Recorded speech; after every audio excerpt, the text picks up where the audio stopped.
You got a feel for New Zealand. Despite its rich countryside and world famous rugby team, the nation often sits in the shadow of its Aussie cousins. It must have been vindicating them when Taito released a New Zealand story in 1988. The New Zealand story continued Taito's legacy of accessible QT arcade platformers after the studio's success with Bubble Bobble and Rainbow Islands. Unlike those games, however, Story was versatile as players explored levels that scrolled both vertically and horizontally in order to rescue their Kiwi companions. The dynamic of running, jumping, flying and swimming through stages gives freedom in how to approach challenges, offering flexibility in the level design. This hands-off approach helps enhance the game's relaxed atmosphere as it offers a sense of challenge with little frustration. The New Zealand story has aged well and is one of the better arcade platformers out there.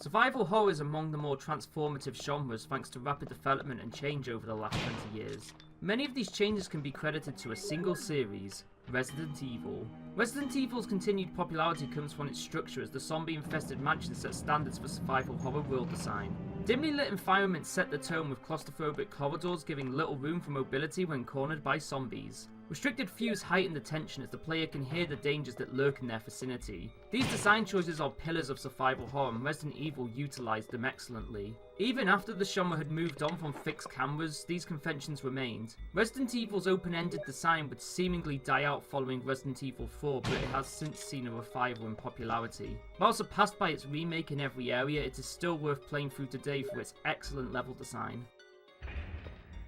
Oh, Barry! That was too close. You were almost a Jill sandwich.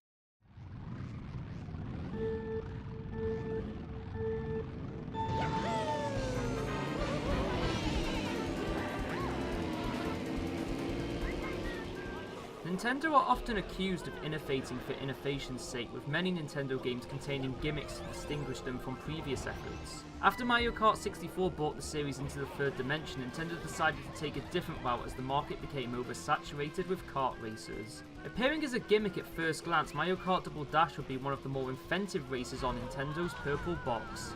The team-up mechanic lends itself to imperfect balance as the weight of your team members determines what kart you can use, with each character having unique items to bring an additional layer of strategy to character selection.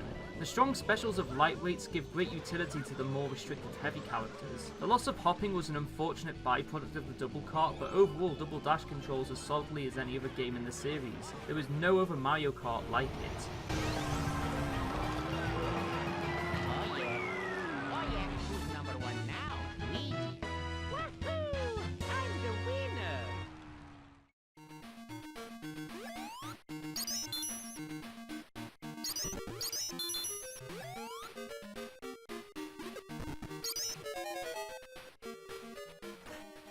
Long before Sonic captured the imagination of Sega fans worldwide, the Japanese console manufacturer was but a humble alternative to Nintendo's market-dominating 8-bit systems. With platformers being all the rage, Sega decided to throw their hat into the ring. Ask anyone who owned a Master System and there is a good chance they have played Alex Kidd in Miracle World. Designed to be the killer app that would sell the Master System as an alternative to Nintendo's efforts, Miracle World looked to outdo the competition through sheer variety. The inclusion of money, power-ups and special vehicles helped remove repetition and rewarded skilled players. While Alex Kidd would eventually fade away into obscurity thanks to a mediocre Mega Drive sequel, there was no denying Miracle World was nothing less than a gem.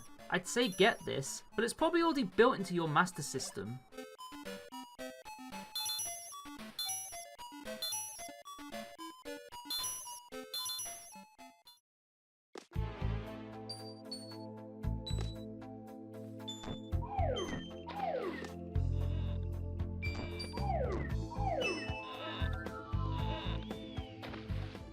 The mid-90s were a transitional period for video games as the PlayStation brought 3D gaming into mainstream availability. Game developers would bank everything on making the jump to 3D. No one wanted to be left behind as publishers were keen to push passé 2D games out of the market. Ironically, this climate is exactly what allowed Rayman to be the major success it would come to be. While 2D games would continue to see publication throughout the PlayStation era, Rayman was far beyond anything else on the market. It was an absolutely gorgeous game that made other 2D titles look dated. It was also a solidly made and unique platformer with Rayman's unorthodox design lending itself to his limbless body. Rayman had all the hallmarks of an excellent platformer. Insanely tough but fair, take great pride in your achievement if you manage to complete it.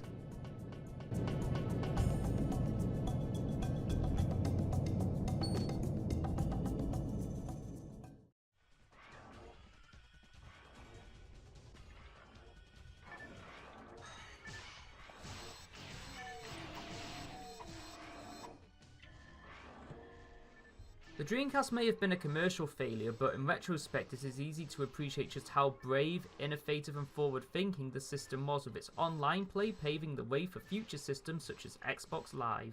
Phantasy Star Online was Sega's networking masterpiece, as Yuji Naka and Sonic Team went out with one goal: bring the experience of Diablo to consoles with the graphical fidelity of a next-generation video game. Played alone, PSO can quickly degrade into repetitive tedium, but with friends it is one of the most engaging and addictive RPGs ever put out by Sega. The simplistic combat makes for easy pick up and play, while multiplayer brings a dynamic which makes every playthrough unique. PSO forever holds a special place among Dreamcast and MMO fans alike and still has an active community today. If you can find friends to play with, then I would definitely recommend it.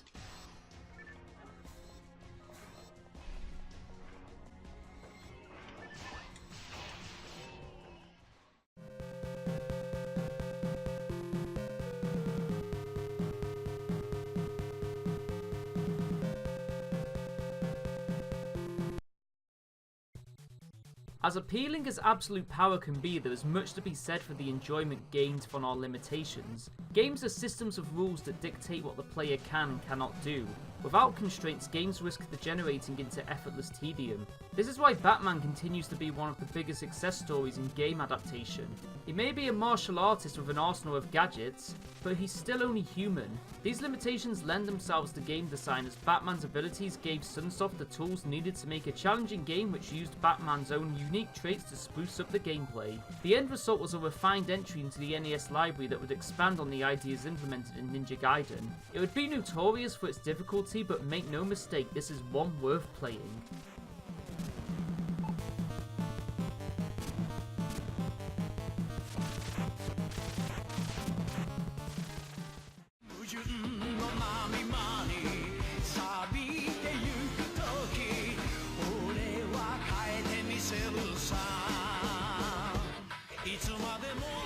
The late 90s saw fighting games enter a golden age as developers looked to build upon the foundations laid by Street Fighter II.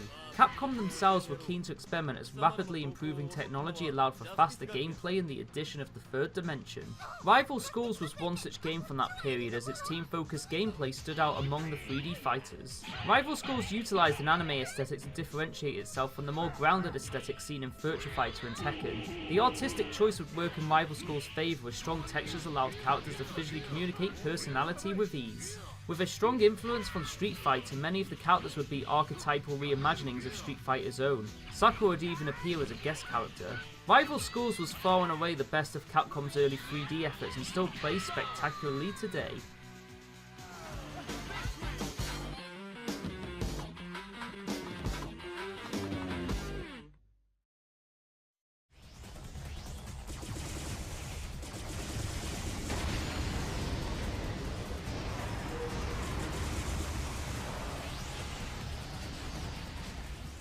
Directed by Shinji Mikami, PNO3 was the first of the Capcom 5, a series of games designed to be exclusive to the Nintendo GameCube. The game sees players battle through rave after rave of genocidal robots before eventually reaching a boss battle. PNO3 requires patience, rushing headstrong into encounters will only see you killed, as the robotic enemies can easily sponge damage and hit back 10 times as hard. Mastering your athletic maneuvers is key in the bait and punish combat dynamic. PNO3 had the makings of a good game, but was hindered by a short length, repetitive nature, and lack of freedom, as players were unable to move and shoot simultaneously. Some critics would be more favourable, comparing the game to early arcade shooters. PNO3 would ultimately end up disappointing in sales, becoming the only Capcom 5 member to remain exclusive to the GameCube.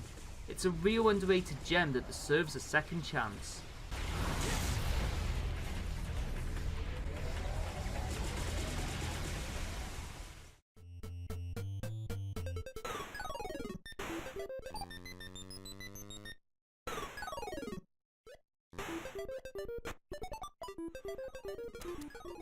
Originally released in 1984 as Versus Balloon Fight, the game saw combatants fly around levels trying to pop opponents' balloons in order to become the last man standing. A simple concept made difficult in execution as players had to flap their arms around to rise up and build momentum. Other fighters weren't the only danger, as lightning bolts could smite the player and pop their balloons instantly. There was also the issue of the giant fish that lurked beneath the waters, waiting to devour anyone foolish enough to test it. The NES release would also include Balloon Trip, an endurance mode designed to test players in what could be considered one of the first Endless Runner games. Balloon Fight isn't particularly sophisticated, but it has proven to be popular at the big N, receiving numerous cameos in their more recent titles.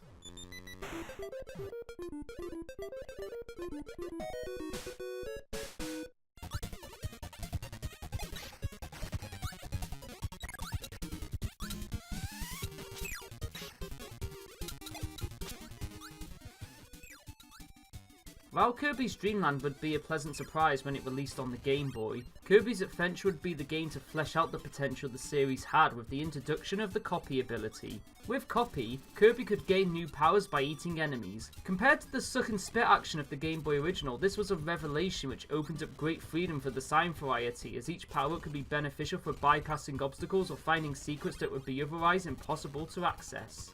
With these additions to the formula and the debut of characters such as Meta Knight, Kirby's Adventure would be the standard bearer for games that would follow. Adventure would release very late into the NES lifecycle, and as a result would come out as one of the nicest looking games on the system.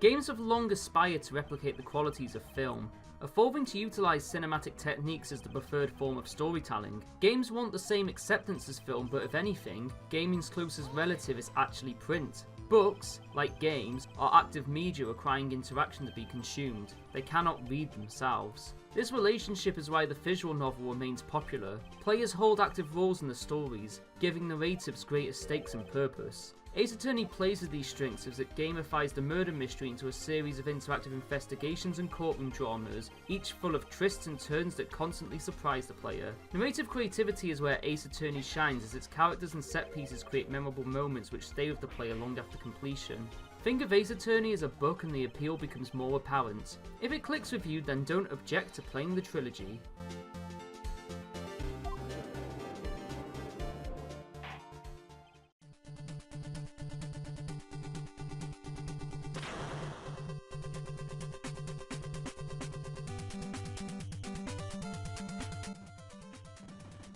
Blaster Master stands as an amalgamation of the NES's finest, taking design cues from Metroid and Zelda to create a polished adventure.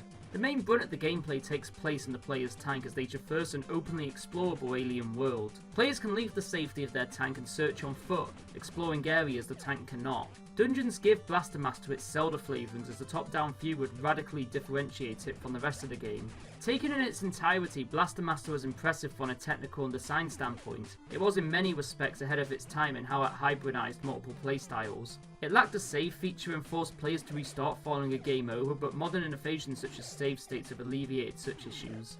Blaster Master was worth experiencing, and is an important chapter in the evolution of action-adventure games.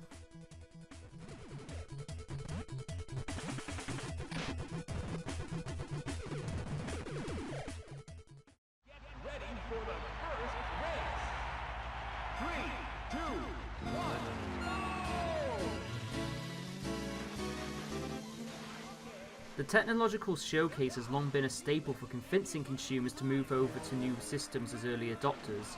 While the N64 already had a killer app in Mario 64, Nintendo wasted no time in releasing additional games to display the N64's technological prowess. Wave Race 64 splashed onto the scene just a few short months after the system's release and immediately made waves as its impressive water physics stood out in a market oversaturated with conventional racing games.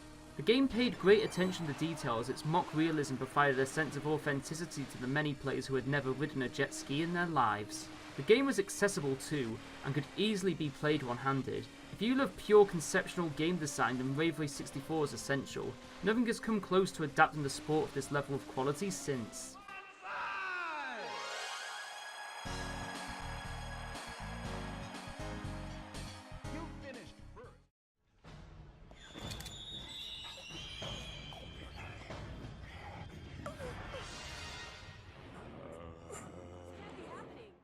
When Capcom created Resident Evil, they never could have anticipated that it would evolve into this mega series whose story would come to be known as one of the most convoluted in gaming. With the story spanning multiple titles, newcomers needed a point of reference to bring them up to speed, and so Umbrella Chronicles was created. Umbrella Chronicles would abandon survival horror, instead taking the form of a trigger-happy rail shooter not unlike Sega's House of the Dead. Unlike House of the Dead, however, Umbrella Chronicles was designed with the consoles in mind. Levels progressed slowly with the players shooting through hordes of slow but resilient zombies. Heavy gore was also lacking as zombies could only be decapitated from critical headshots, a far cry from the hole-blasting exploits of Sega's efforts. Chronicles would be successful enough to breed a sequel, but the lack of bombastic action prevented it from being anything more than serviceable. What in the hell? Watch the fangs, I bet they're poisonous! Even if they aren't, if that thing gets a hold of us, we're screwed. Get around it and keep your distance.